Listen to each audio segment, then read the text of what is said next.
auntie saying way too much at the cookout. You know what I'm saying? Lucy, stop it! Denial is a river in Egypt. Your husband is dead. Well, essentially in 2022, she stepped down from hosting due to medical issues stemming from Graves' disease. I mean, that was what we were officially told for the reason that she was leaving. Now, all of a sudden, she is in a conservatorship, and trying to trace how she got into this conservatorship is quite difficult. What I can tell you is that she was getting divorced. She got a divorce, rather, in 2020, okay?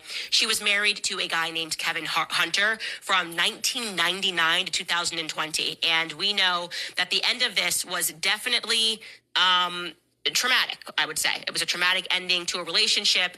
And women, when they're coming out of long relationships, you tend to see this, and men as well, their personalities will go through some sort of an adjustment. And some people will say, oh, you're spiraling. It's just, but she obviously was drinking a lot, okay? What happens next is that Wells Fargo, which didn't know banks could do this, essentially just said, we're going to freeze all of your bank accounts and petition the court for you to have a temporary financial guardianship. And that happened, okay? They just stopped her being able to have access to her money. They said that it was to protect Wendy Williams' finances, and that's the reason that they did it. Suddenly, she gets somebody else that becomes her guardian. Like Wells Fargo is somehow able to secure a guardian over her. This woman, who just looks like a villain, is now suddenly in control of her life. She doesn't know this woman. She has a relationship with her. She wasn't her financial advisor, but now she is totally in control of Wendy Williams' life. And so she appeared on Breakfast Club with her niece, Alex, and she spoke about what was going on. And here is what Wendy and her niece Alex had to say about it.